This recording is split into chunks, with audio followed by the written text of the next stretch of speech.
A queen is a woman who knows her worth. She is a leader. She is courageous. She is bold and outspoken. She is willing to do what many others simply aren't. I earned my crown. Welcome to Star Speaks.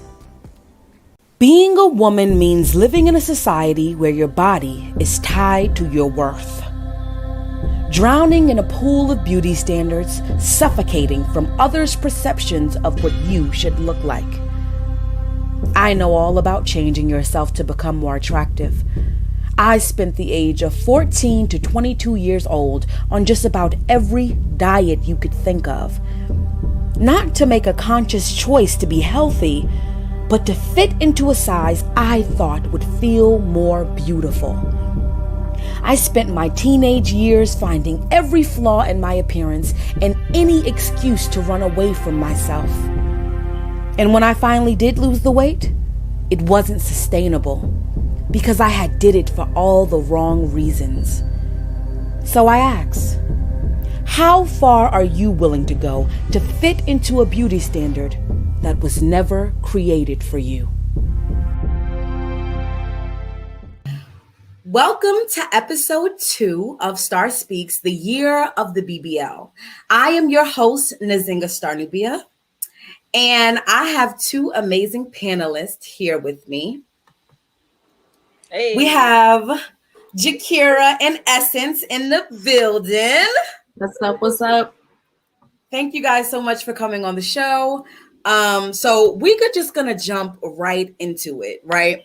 So since 2010, the Brazilian butt lift has been on the rise. What started as a trend amongst celebrities like Nicki Minaj and Kim Kardashian has now become the new norm and beauty standard of this generation.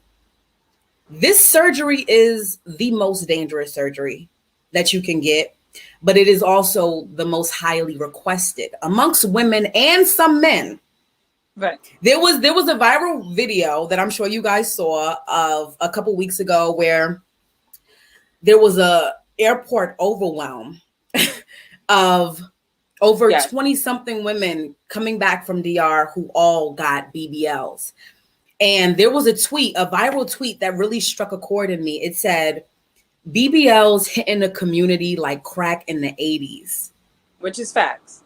And I was just like, are we experiencing an epidemic right now? We got to talk about this. So I want to know, what do you guys feel about how popular the BBL has become? And is this a BBL epidemic? Personally, besides it being extremely dangerous, I'm surprised more people aren't getting BBLs because of how low the cost is. I'm surprised more people aren't getting BBLs just because of how fat phobic society is. I don't necessarily have an issue with people who want to get BBLs because it's not, I think a lot of it is society based more than it is personal. But I do want people to do research about what's safe for their bodies. And also like girls getting BBLs before their body weight even settles into their woman shape is so scary because what happens when your body shape settles differently as you get older and it just affects you medically. It's like not a necessary thing when it's more internal work you have to do than a physical outward appearance. But that's just my take on it. I don't think it's necessarily horrible, but I do think it needs to be addressed on a more widespread medical scale about the risk, the reasons why this is happening and things of that nature. Like research needs to be done, real research. I agree. You asked if it was an epidemic, and I'm 100% believe it is. I never in my life would have thought that I would see something like this because I remember like the first, I don't know if you guys remember, right? This really started from the video vixen era, right? There was all the models back in the day was slim, skinny. They just had to have the face really for it, right? But it didn't matter about their body. The first video vixen that I recall seeing that had like a real big butt was Buffy the Body, right? After Buffy the Body became super popular for her having this big butt, then I seen everybody starting to jump on that trend, and slowly now it's like everybody has a BBL. That's like the standard now. I know it was bad when my younger sister, who's 7 years younger than me, she comes and says she wants to get her body done because she has a friend that her friend is like a little bit more shapy than her. You know, but this is like 2 years ago when they're like 19 years old, straight out of high school. Like, you know, they just finished their first year in college. Her friend who's a little bit more shapely, she's like, why is she getting more likes than me on Instagram? And I'm like, wow, I never would have thought I would hear my little sister say that. But that's when I knew that it was to the point where it's something psychological attacking our communities. It's something psychological because why would you think that you would need to be someone else to be what society deems as desirable? And I was like, my little sister saying that, I'm like, imagine how much more younger girls her age think like this. So when I saw that video, like the one you mentioned with the wheelchair, there was no more wheelchairs in the airport. That's when I realized, okay, it's really an epidemic. Like if it's to that point where they don't have any more wheelchairs in the airport to service customers because all of them have, you know, surgery, that's how you know that it's really hitting the communities like hard. Like it's really like a drug. People are becoming addicted to plastic surgery. People are becoming addicted to changing themselves, and it's just creating it's just creating this space where it's like people no longer want to be themselves. They want to be someone else. It all stems from social media. That's really what it's from. Yeah, I agree. I feel like that same situation happened to me where it was like, okay, celebrities get this, you know, that's what they do for their social media influence and stuff like that. They have to look good for magazines and stuff like that. But then it was like a couple of my friends that I went to high school with who was like, oh, I'm getting my body done. And we had, I think I was a sophomore in college around that time when they were telling me that they wanted to get their body done. So that's when I knew. I'm like, okay, regular people, everyday women are now feeling the pressures of this beauty standard. It's not just something celebrities are doing. Every generation has had a popular trend or something that everyone did to fit into the beauty standard. But how did we get to 2021 where there are women who are literally risking their lives and dying to look a certain way? How did it get this far? I personally believe it's from really young ages, women learn that to view their body as how it can be offered to other people. So from really young ages, you learn that if you have the big boobs growing up, you develop quickly, boys gonna like you more. If your butt bigger, boys gonna like you more. And how we interpret our bodies growing up is always from this gaze, not just male gaze, but just the gaze of how we're gonna be perceived. I grew up a big girl. This is a big body binge, you know? So my whole life, I was please don't crash. My whole life, I was very much aware about how my body made other people feel, to the point until I reached an age where I started thinking about how my body made me feel. I thought about the clothes I wore, how shapely I was, if I was a certain kind of fat girl, if I was a certain kind of big. And I think we internalize our bodies more for their physical attributes on how they will affect other people than simply for I can roll my ankles and I can walk and I can breathe. And we're not grateful to our bodies for the essence of it just working for us. We're really taught and reinforced that our bodies are for the physical gaze, and that helps us gain status in society. And I think that's where it really jumps. Even on social media, like you said, with social media, those likes, them shits hit. When you're 16 and you getting 100 likes on a picture, and I used to be so out of my mind mental that I would compare the amount of boys that liked my pictures compared to like my girlfriends, because of course my friends that are girls are gonna, girl, you look but oh, I got these amount of boys that like my pictures. That's how mentally messed up I was about my own body, until I realized like I'm just a bad bitch. Like I just wake up one day appreciating and having gratefulness that I was able to stand on my legs. I was able to speak, that I was able to think clearly, have a sound mind. And when I started internalizing my body in that way, I became way more grateful inside than I was about the outside appearance. Way more grateful.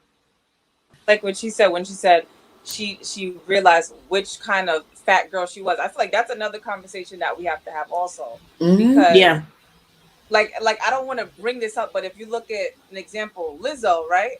This Mm-hmm. girl outrageous. Like, she's outrageous. I get what she's doing, but I feel like she does it to an outrageous scale. But she's a certain type of fat girl. And it's like she's acceptable, but the other ones aren't acceptable. So it's like what I don't like about social media and celebrity influence is like, you guys have the ultimate platform to literally change the world, but you guys just only focus on your fans and your fan base and what you care about.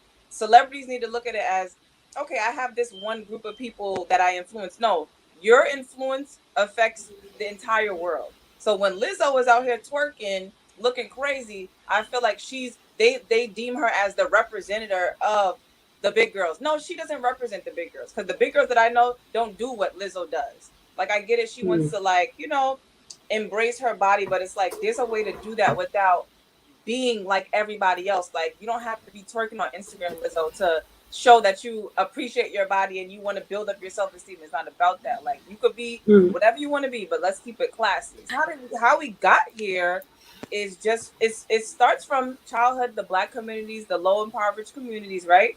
We barely had the resources to keep ourselves healthy, right? We always had the bottom of the barrel food. So people don't believe this, but when I was younger, I was always heavy set. I was always teased for being fat. I was always teased for being overdeveloped at a very young age. So I was like fully developed at 11 years old. So I remember having a chest and having a big ass since I was a kid. And grown men are looking at you like, damn, girl. And I'm like, it's weird to me because I know I'm a child, but they're looking at me like, damn, this girl's stacked, right? So I had to grow up with all of that, all of those issues where it's like, I always think I'm fat. I always think I'm too big to wear this, or I'm not good enough, or I'm looked at a certain weight. And then as I got older, right? Because I'm older than you guys. As I got older, now I'm like, oh, now the fat asses is in. Now the thick thighs is in. Now the big titties is in. It wasn't in before. How we got here to this era is from people equating a BBL to success. Because I think that's how people look at it. Once you get your body done, it's like, bam, you already making millions and thousands of dollars. Like, that's what I think people, like how it translates. All the girls that have the BBLs, the ones that have the BBLs and they're successful, people think that it's solely from them getting their body done, and now that's why they're successful. So I think that's why it's gotten that bad. Everybody wants to be successful. Everybody wants to be rich, and they feel like in order to achieve that, you have to have a certain look. I think that's really what it is. I want to touch back on something you said earlier, right? Now, I am also a big girl, thick girl. I've went through big hella bands. exactly. I've been through hella phases of being at my highest, losing weight, gaining it back. Like, my body has fluctuated over the years, and I think through that, I have learned to, just love me, appreciate, like you said, the simple things. Like, I'm able to walk. There's some people who are in wheelchairs. They cannot even use their legs. Like, little things you really do have to be appreciative for. But I definitely know that for a very long time, like high school, even a little in college, I struggled a lot with feeling confident in myself because I was always the big girl of the friend group and feeling like I didn't get as much attention as my friends got from guys.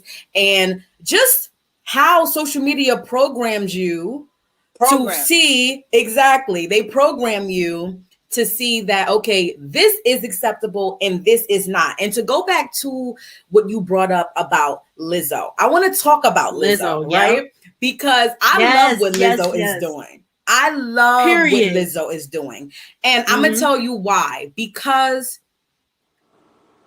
everyone thinks what she's doing is like outrageous and not classy or not suitable for people to see.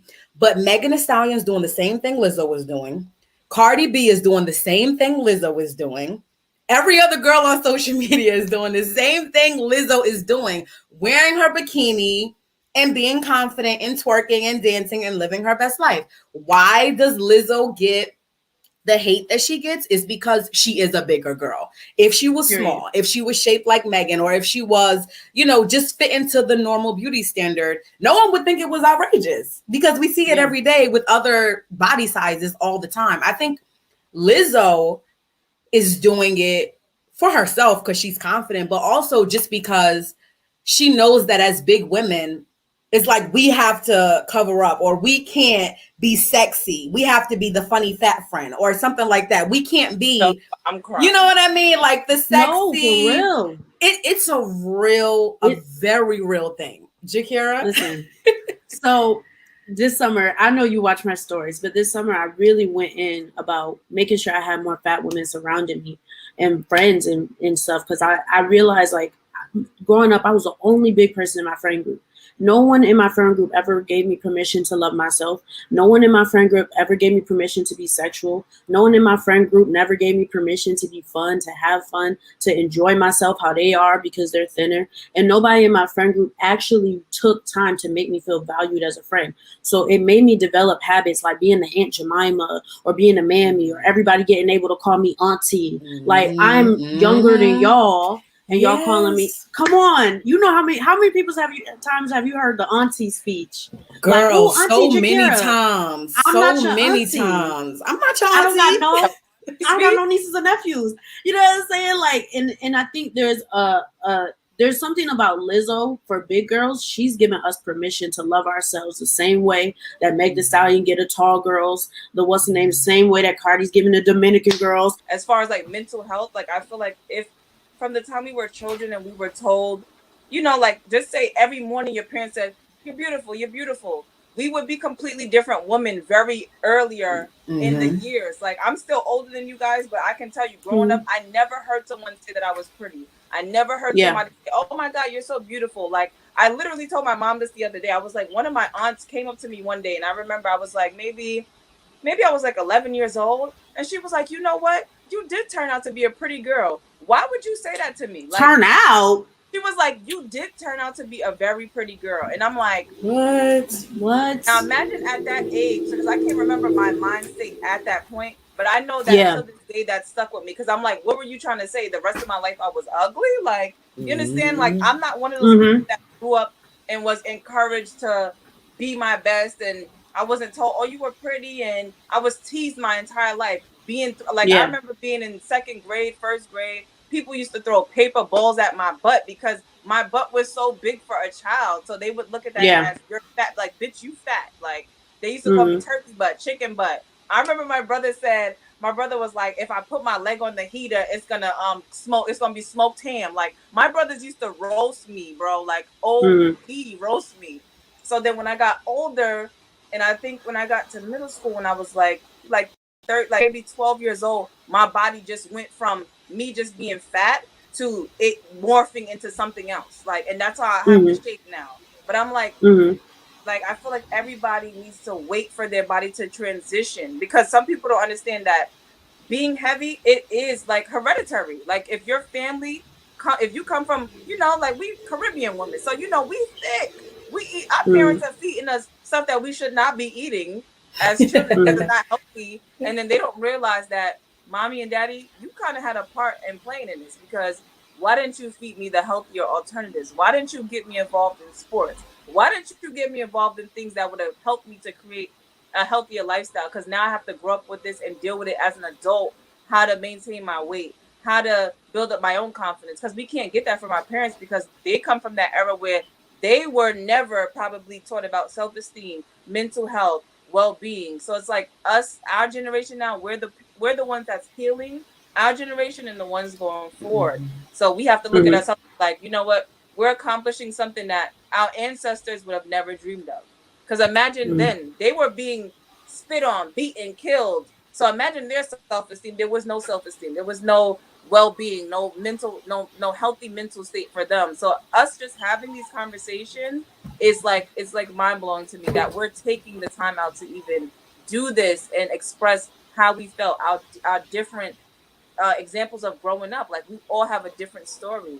And that's what I'm like, Star, I really wanted to make sure I come and do this. But I'm like, this is lit. Like, we need this. It's therapy. Yeah.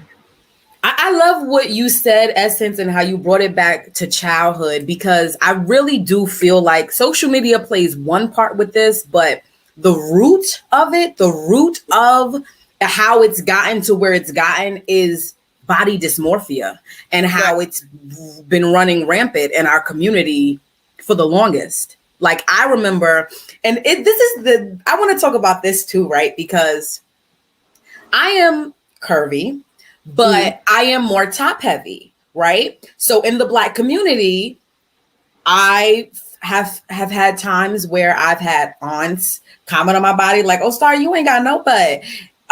Star, you need to do some squats," or you know what I mean? Like exactly inappropriate things that me being in high school and college made me feel insecure about my body. Inadequate. These are the things that will lead someone to want to do something like this. Because like Essen said, when you don't hear you're pretty, when you don't, or when all you hear is, oh, you this, or, you know, you need to lose weight, or you don't have no butt. It's like, you feel like you're inadequate and you feel like you need to change something about yourself in order to be acceptable, in order to be desirable, in order to be attractive. For those who don't know, body dysmorphia means an obsessive focus on a perceived flaw in appearance. So again, that all stems from just body shaming. It has a lot to do with it. You know, making comments about people's bodies. And it starts, even like Essen said, I was teased too, girl. I was definitely teased. I was always, you know, the fat girl in school where I got teased and stuff for that. But also from your family. Like, I think that's where it really counts. It'd be the worst when it's from your family, because obviously you care about what your family says. You love your family. You know, you want to fit in with your family. So when you hear these things from your family, what it does to your self-confidence. And we talk a lot about, oh, girl, don't get that surgery. Love yourself. Love yourself. But a lot of these women don't know how, because they haven't been given the tools to really know how to love and accept themselves. Right. Body dysmorphia is a form of obsessive compulsive disorder. So if I was taught, oh, you got weird ass wrists, my whole life, over time, I'm gonna be looking at my wrists every day, you know. And this is what also we teach young girls to cover themselves up from a very young age. I don't know if anybody else have experienced this, but I've definitely experienced, oh, your uncles, come on, don't wear them shorts. Your uncles come in, don't wear them shorts. Or you growing up, you got boobs, put on a bra, you got brothers, you know what I'm saying? And stuff like that. And where you're experiencing that, your body has, like, how people view your body is dangerous. Like, if you're not covering up properly, or if you're not interacting with people properly, it's dangerous. And you learn that shit about your body. So I don't think I have body dysmorphia, but I definitely have paranoia about how I present myself to the world, because my safety is determined on what I wear sometimes. And it's not really our fault. I can wear whatever the fuck I want. The person, the perpetrator, the predator is the problem. But that's what I grew up learning. Like, I think that's my experience with, like, body image was, like, I was scared of my body. I was scared of the boobs. I was scared of the butt. I was scared of the tummy, because I was scared that somebody would hurt me based on what I was taught. That's such a, like, heartbreaking thing, because only women know that feeling. Like, we could try to have this discussion with men, but they will never understand how unsafe they make us feel. Like, I don't go out my house. Like, I try not to walk alone, because I'm like, I don't want to be bothered.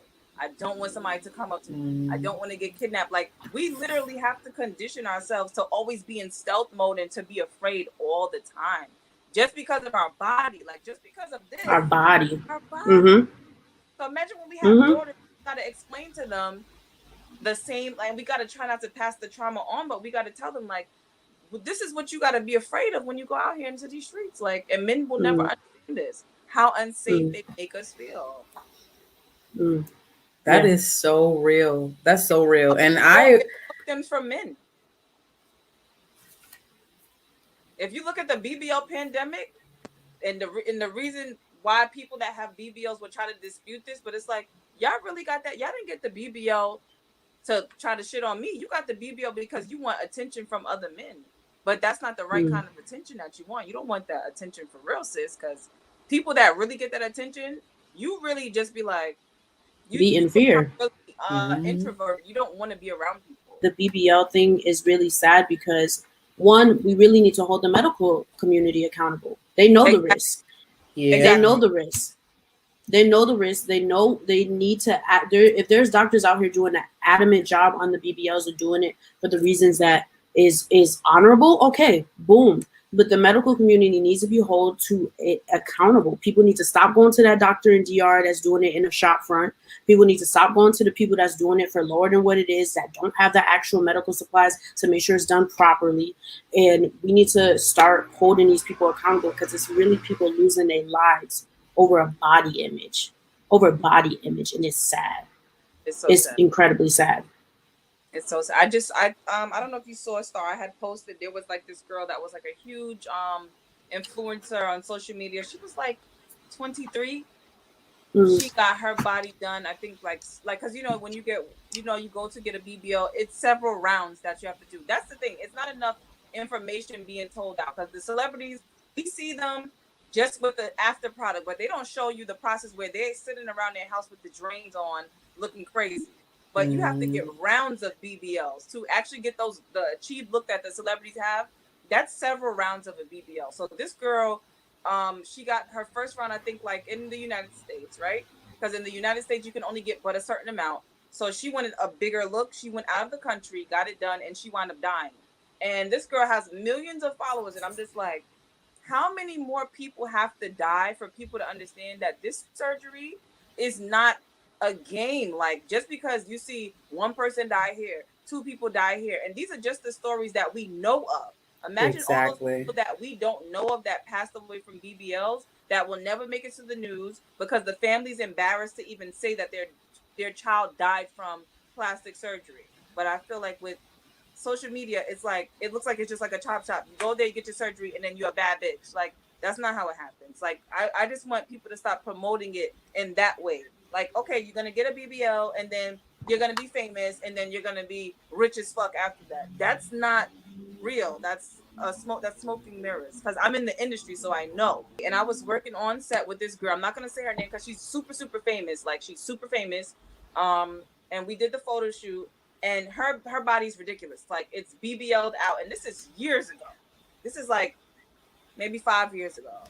She's on the set, and I think she had like the silicone implants, because what I saw this girl doing that set, I literally seen her friend flip the implant inside out so that it would be round.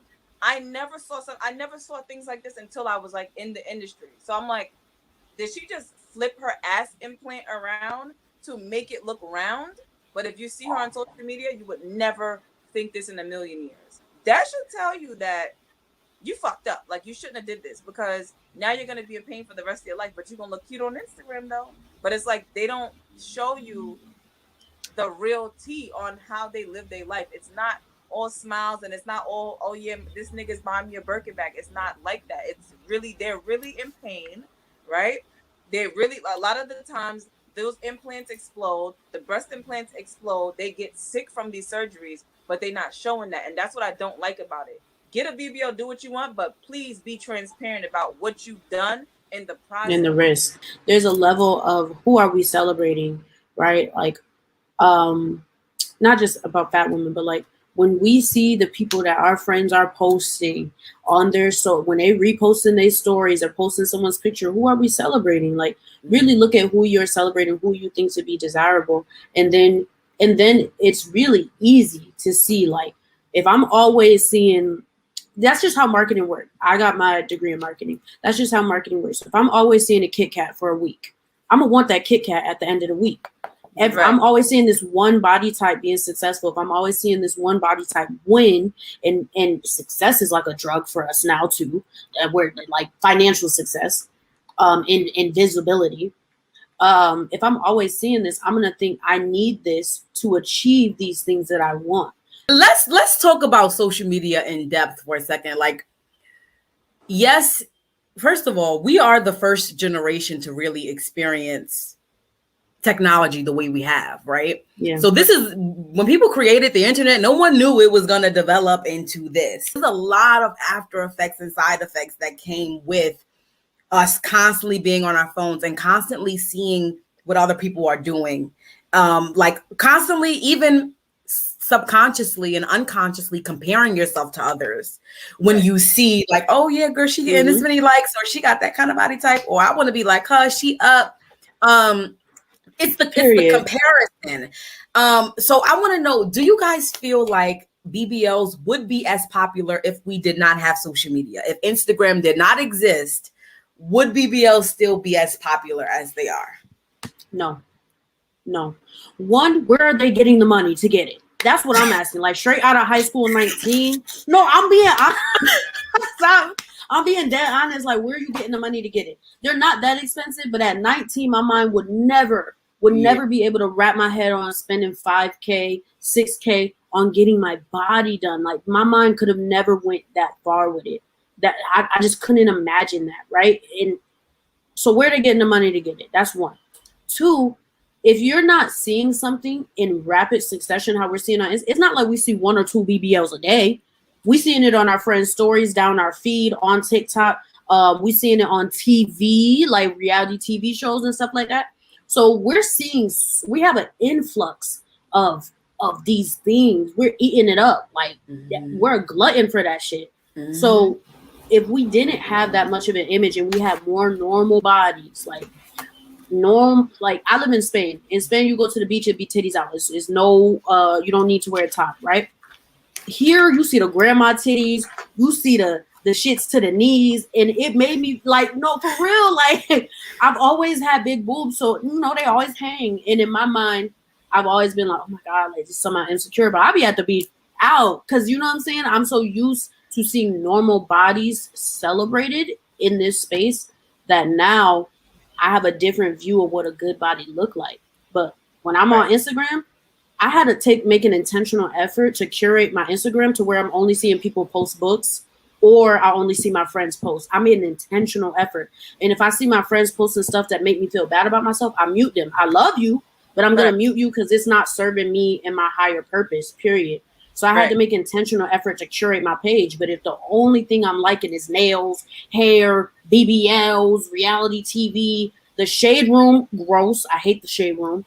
But if that's the only thing I'm following, my energy is going to be tuned towards those things, if that makes sense.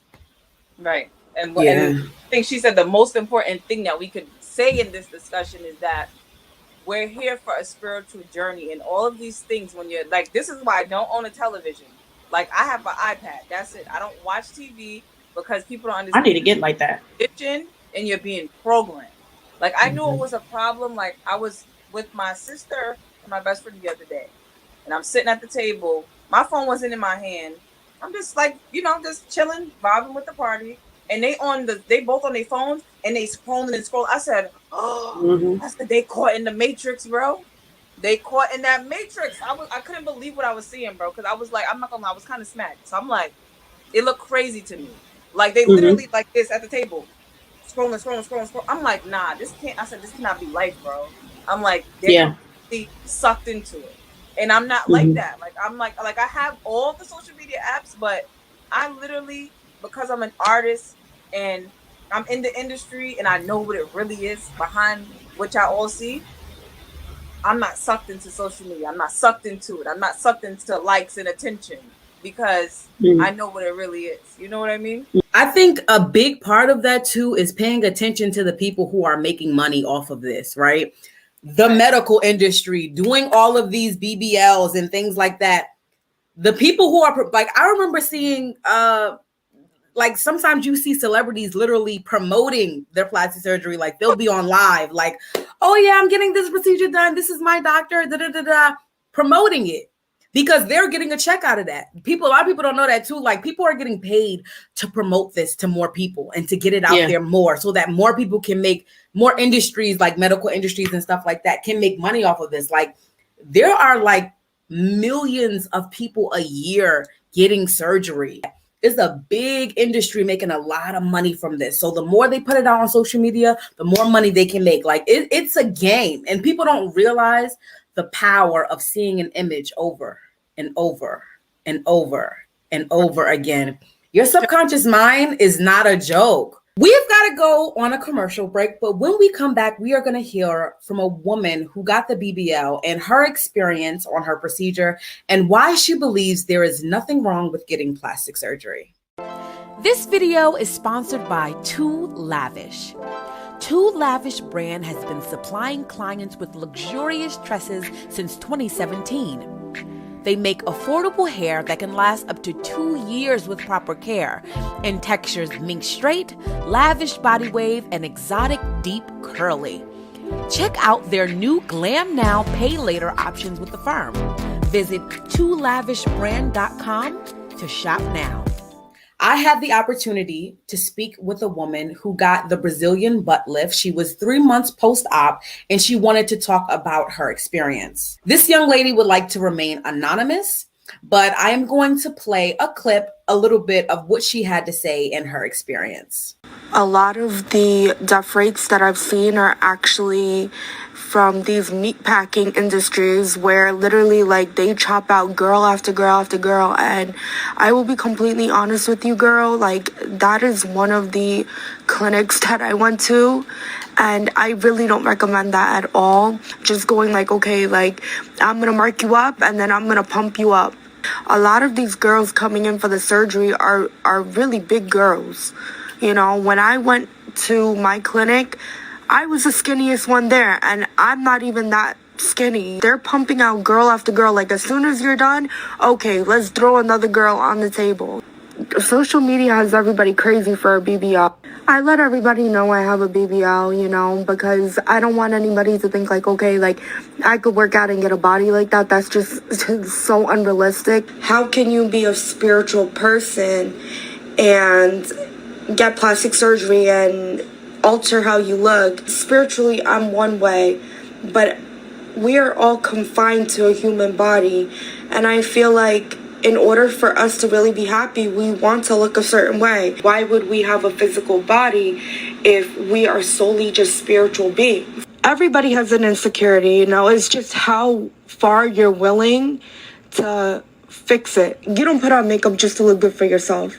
Like I don't know where this myth came from, or the stereotype. Like you put it on to look good for other people. Let's be completely honest. To fit into society, to look good. So that's what that young lady had to say, and I want to know, what do you guys think? So we put a lot of pressure on women who get plastic surgery. Like, how could you love yourself? But I guess what she's saying is, well, you put on makeup for other people. You know, we do these things to look good for other people in other ways. How do you guys feel about that in comparison to like things like makeup and hair and how to dress and things like that? I feel like there's some people who don't feel complete unless they feel put together. And that is a journey of self-love that they have to develop. But me, you see me start, I'll show up on my page, blemishes, you know what I'm saying, hair not done, whatever. I think even makeup, I didn't start doing my makeup until recently because it's my new ADHD hobby. Like, that's just me being real honest. You know what I'm saying? I got ADHD, I got multiple hobbies, and now one of them is makeup. But I think to compare something that's so life altering as a BBL to makeup is trivial, right? Like a BBL is going to change you forever. Where makeup, we could take some olive oil and some micellar water and get back to us and get back to FaceTime.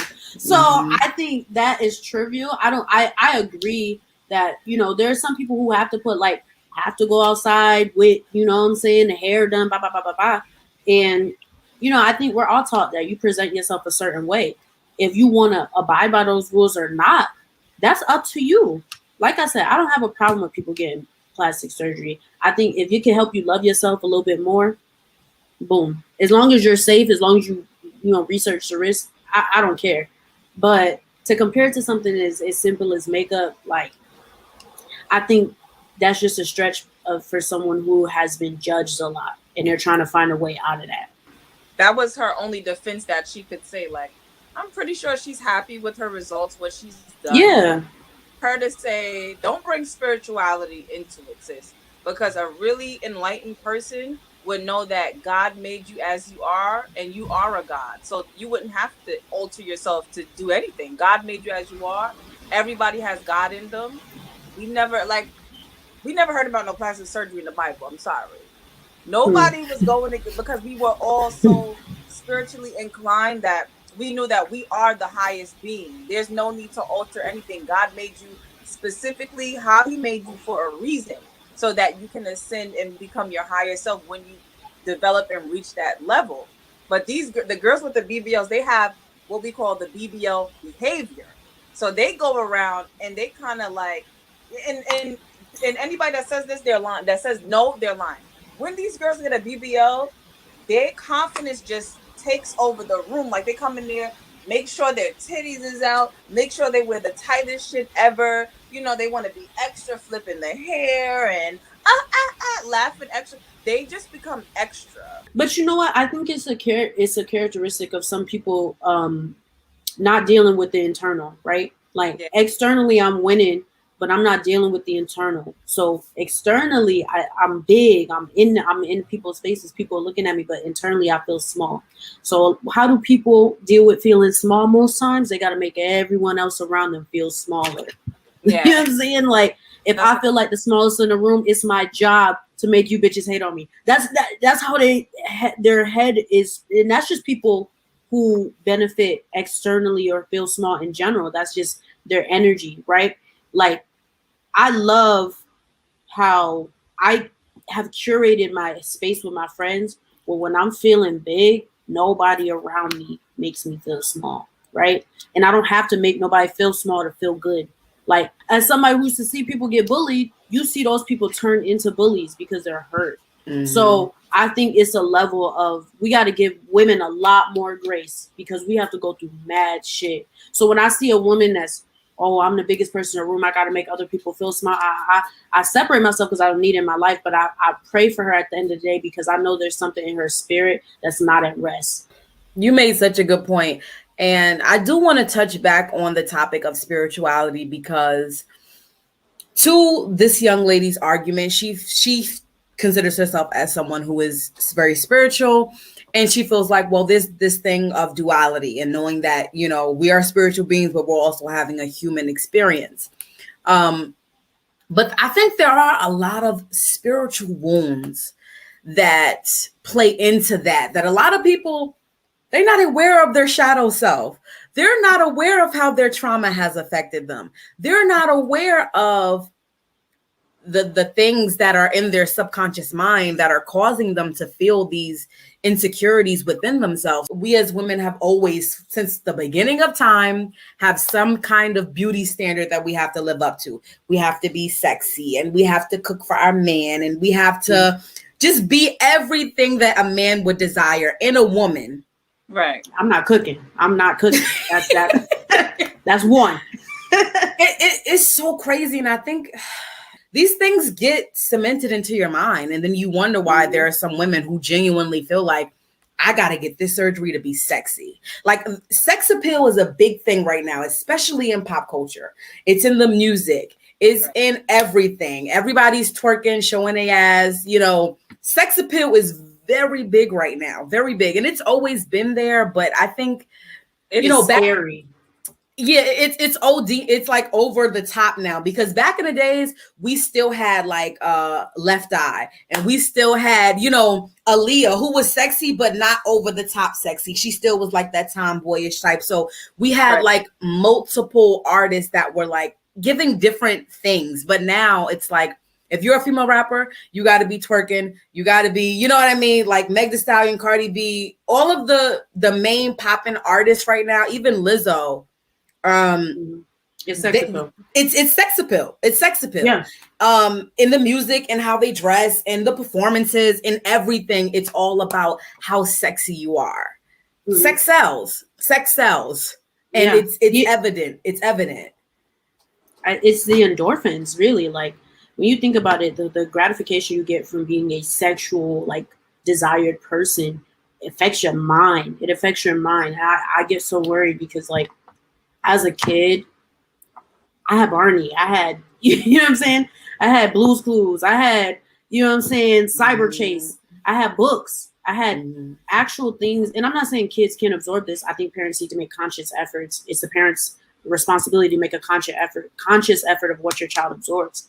But I think sex, the way we don't discuss sex in a cognitive way with children and let them absorb sex through TV, through social media, through these images, through the Cardi B, through it's not their responsibility to teach our kids about sex. But I think we once again, our training to only view ourselves as sexual beings. 15-year-olds who look like makeup down, Fashion Nova dress. There's no reason a 15-year-old should be in Fashion Nova. There's no reason a 15-year-old should be in Fashion Nova. I don't care. Like, put them in some Priceless Kids. Put them in some children's place. Something like, I just don't understand where's the stores that the kids shop at, because they shop even at now Nova. with the prom dresses, they be giving very much club. Like, y'all not going to the club. Y'all graduating from middle school. Let me ask you. Like, I feel like, this is my personal opinion, I feel like the parents are grooming their children into this shit at a young age. They're grooming their children into being sexually active and sexually like accepted. Like, these they have their baby, like even babies, I see they're dressing their babies like very grown. Like, where's the bobos? Like, y'all getting where's the knockers? Where's the knockers? Yeah, they're dressing their kids very sexual. The teenager, like, and don't, like, let's not even get started on like the mixed race kids. Like, they're pushing these kids out like they're the next best thing. Like, if they're biracial, they're all like they're a new Tesla, beautiful, like terrible. And I'm like, what is going on? Like, because I see it on TikTok a lot. Like, I notice what they push on the For You page is a certain look.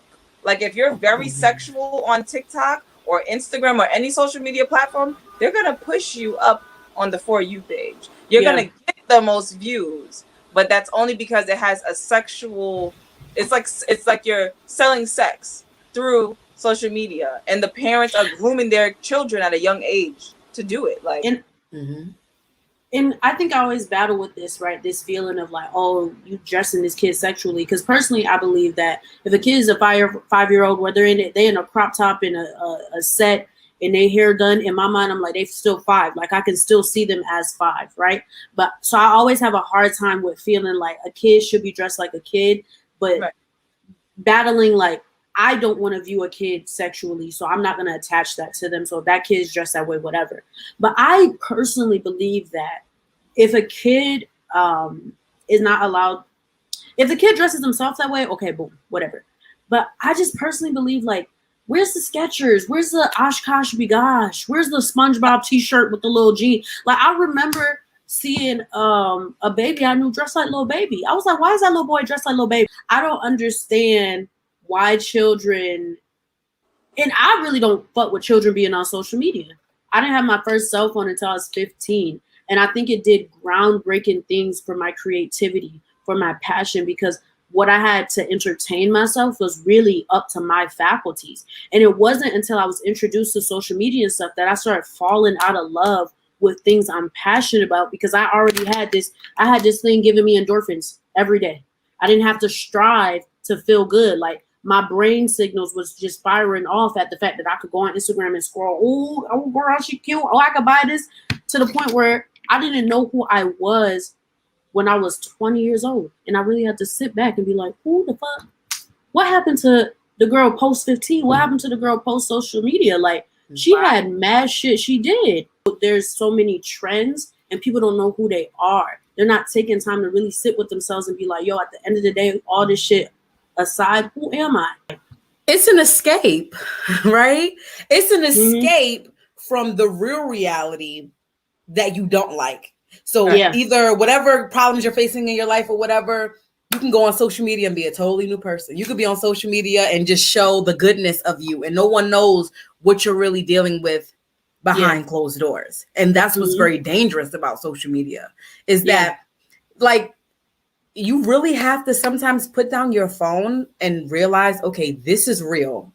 Where I am right now, here in my room, this is real.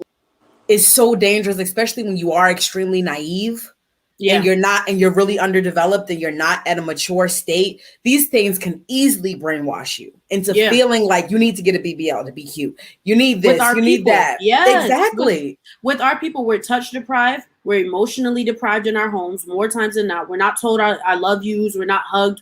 We're not told, like you said, we're not told we're beautiful. We're touch deprived. We're more times than not, a lot of us have social anxiety and things of that nature because of trauma. So when we get on social media, we're getting fed and given all the things that we were not given at home. So what you learn, you grow from that. You grow from that in a way that's not good, right? Like if I'm touch deprived or love deprived and people telling me you look good, making me feel better about myself. What happened when all that shit fall away? What happened when one day I don't look good, I get 10 likes on my picture? I'm going to feel like shit. I'm going to be ruined off of an app that's free. I'm ruined. We gotta just spiritually center ourselves, because right now the shit that we in this generation is all spiritual warfare. It's all spiritual warfare. Where do we go from here, right? Like, I feel like we're already at a very large peak in Instagram, and it's only gonna get worse as time progresses, as the younger generation comes up. Is healing possible? How do we heal from this? How can we interact and use social media, but in a way still be sane within ourselves? And how do we think this is going to affect like the little girls coming up after us? It's kind of scary. It's scary for me, I would say, because I have no idea where it's going. I don't even want to think about that, because if we're at the point where us as women at our age range is noticing what social media is doing, these younger girls, they're not as educated as us. They're not healed like we are. So what do you think is going to happen? They're going to go on social media and they're like, I hate to be so blunt, and say this, but they're going to want to kill themselves, because they're going to feel like, dag, mommy, I don't have that new Burberry dress that Elena has in school, and she has it, and all the boys in school like her, because that's how they're programming us to be. We're groomed from childhood. So it's like, imagine our younger selves, right? If we were having this conversation, I'd be like, first of all, I got 20 likes on my picture star, and I saw you got 2, because that's the immature, mindset that girls that are 10 years or 15 years younger than us are on. That's where they are. So it's like, imagine the next generation coming up. Goddamn, they're gonna be like zombies. I want to think that it's gonna be like that. I think our generation is much more emotionally intuitive than our parents were. I think, as the great Ian Levan Zent used to say, when it comes to girls, know yourself as a woman. When we teaching our nieces, our daughters and stuff about this is, I'm always about Black women. You know what I'm saying? Men, all that other stuff is next. That's to the side.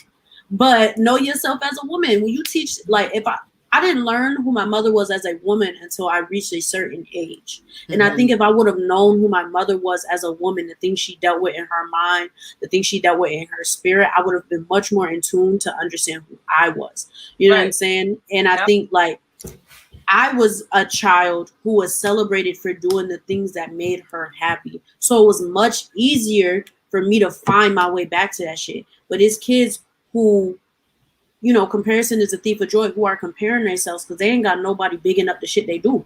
I knew a little boy who loved robots, and I was like, you know what? Let me talk to your parents about getting you in robotics camp. Like, robotics camp is real. You know what I'm saying? That shit is mad fun. I done built a robot before, and like celebrating so their mind is not focused. When you celebrate things that make kids happy, their mind won't be so focused on other people. But if from a young age, all they're experiencing is comparison, then it's going to be really hard for that kid as an adult to develop habits to become one again.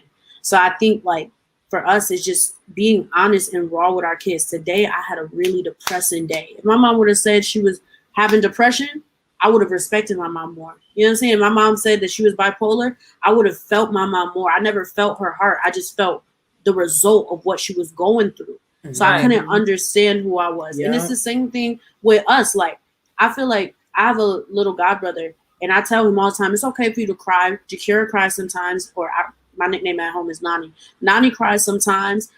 It's okay for you to feel sad. It's okay for you to feel this way. It's okay for you to feel like that's too hard. It's okay for you not feel smart enough. Like, because guess what? Once you accept that, you can move past it. But we not told that shit. We was never told, hey, you big don't mean that you can't live your life now. Like, it's mad big people who are like, when I get skinny, I'm gonna go on that vacation. Girl, go on that motherfucking vacation. Yeah, go now. Go now, because comparison is a thief of joy. You sitting around waiting until you something that you may never be. Right. So you can live your life while your heart beating right now. What mind state do you think that a person has to be in to actually go through with getting a BBL. Because it's a mind state you have to be in to be like, I'm getting it, I'm going. Like, what mind state do you think people are in when they're actually going to go get this surgery? They're there, they show up at the doctor's office, and they're on the table. Like, I think a lot of women, they make it seem like it's just like, well, I want to get my body done, so I'm gonna go get it. You know what I mean? Like, it is like it's a quick, rash decision. You know what I mean? But, impulsive. Like, it's right. But when you really sit and think about how far you are willing to go to look like someone else ultimately, right? Subconsciously, because consciously everybody's going to show their ego and not show the real things that's making them get this surgery. You know what I mean? They're not going to show that I'm really insecure. I really feel like I can't get a man if I don't get this surgery. I really feel like, you know, I can't go out and be confident and have the feeling that I want to get from this surgery right now. A lot of women are getting this surgery for a feeling, to feel accepted, to feel desirable, to feel attractive, because they don't feel like they can access that feeling within themselves in the body that they are already in. So mentally, you absolutely have to be operating from a place of lack, because you're trying to go to feel whole. You're trying to go to feel complete in a way. Personally, I think what's going on with these people is they think when I get this done, I'll be complete. I'll be happy. I can live my life the way I wanted to live my life. I'll be able to get the things that I've never been able to get done in this body. But I think a lot of people lack conviction. If you lack conviction in your natural born body, you're going to lack conviction in your BBL body. Because at the end of the day, when you lay down with yourself, if you never felt like you could convict and ask and take what you deserve in this world, you're not going to deserve it with a BBL, baby. Just start living now. Because if you start living now and you're okay and you take an analysis and you're actually good, then maybe it wasn't the right decision to get a BBL. But if you start living now and you feel like you need that, do what you gotta do. Just go to the right doctors. I want to thank both of my amazing, beautiful panelists for coming on. Y'all contributed so much knowledge to this conversation, and I encourage everybody watching to continue this conversation. We cannot stop having these conversations, because these are the conversations that are going to heal us so that we can learn to love ourselves, accept ourselves, and know that we are worthy as we are right now. Make sure you head over to the Star Speaks Instagram at Star Speaks TV. We're going to be having a live talk back at 8 p.m. So make sure you join us. Also, make sure you hit that subscribe button, like this video, and comment down below to continue this conversation. I know what it feels like to be insecure. I know what it feels like to be too big, unattractive, and not enough. If I could just sit and talk to that girl in 2017, I would just love on her and tell her how beautiful she already was. Don't wait until it's too late to love yourself. I realized the only way I was inadequate was if I was comparing myself to someone else. I no longer crave fitting into the normal beauty standard, because I know who I am and I know what I'm worth. I am my beauty standard, at any size, shape, and weight. I am a queen because I said so.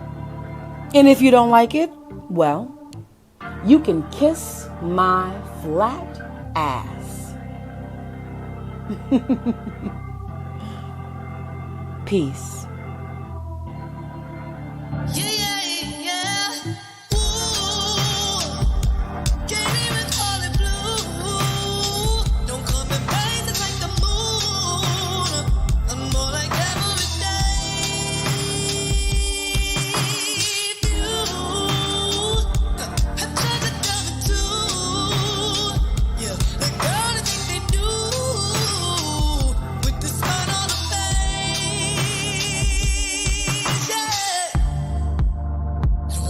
She had to be honest.